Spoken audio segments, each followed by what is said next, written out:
अंडा जो है ना, ये प्रोटीन का एक अच्छा स्रोत माना जाता है। अंडे में प्रोटीन के अलावा विटामिन की उपस्थिति होती है। विटामिन बी होता है, विटामिन B12 होता है, विटामिन डी होता है, और इसमें बहुत सारे सेलेनियम वगैरह या न्यूक्लिक एसिड वगैरह, एमिनो एसिड की उपस्थिति होती है। कहा जाता है कि अगर आप एक अंडा डेली खाते हैं, आपके शरीर में अगर एक अंडा आपके शरीर में जा रहा है तो कम से कम आपके शरीर में प्रोटीन की मात्रा को क्या करेगा, बनाए हुए रखेगा। समझ गए।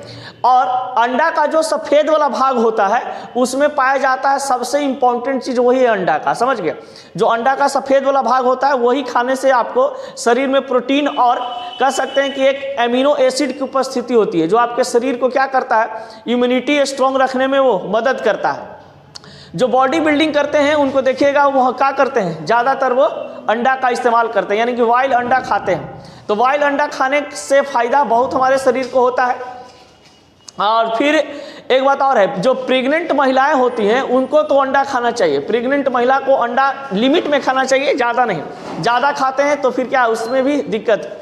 प्रेग्नेंट महिला अगर अंडा खाती है तो उसका फ़ायदा क्या है, उसको जो गर्भाशय में जो भ्रूण पल रहा होता है, यानी कि शिशु जो पल रहे होते हैं, उसको क्या करता है, उसका मस्तिष्क के विकास और तंत्रिका तंत्र का विकास करने में मदद करता है। यानी कि जो प्रेग्नेंट महिलाएं हैं उसको अंडा कम से कम लिमिट में 1 या 2 खाना चाहिए। समझ गए। और जो नॉनवेज मतलब कि कह सकते हैं जो अंडा वगैरह नहीं खाते हैं तो उनके लिए बहुत सारा चीज़ प्रोटीन युक्त है जिसको आप खा सकते हैं, जैसे मूंग का दाल हो गया। समझ गए ना, बहुत ऐसा चीज़ होता है, मशरूम वगैरह हो गए, इसमें भी आपका क्या होता है, प्रोटीन उपस्थित होते हैं। अगर महिला लोग अंडा खाती हैं, समझ गए, तो उससे क्या होता है ना कि उनके शरीर में जो अंडाणु होते हैं वो जरा स्ट्रांग बनते हैं।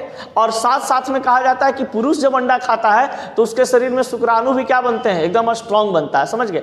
यानी कि आपका वीर शक्ति भी अंडा खाने से बढ़ता है। और महिलाओं लोग को ब्रेस्ट कैंसर होने का खतरा बहुत ही कम हो जाते हैं। तो अंडा बहुत ही क्या है, इंपॉर्टेंट चीज़ है। लेकिन आजकल क्या है कि आर्टिफिशियल अंडा तैयार हो रहे हैं। समझ गए। तो आर्टिफिशियल अंडा में वो बात नहीं है, लेकिन अगर आपको प्राकृतिक अंडा मिले, यानी कि मुर्गी का एकदम समझ रहे ना निकला हुआ अंडा मिले, तो खाइए, कोई दिक्कत नहीं है। एक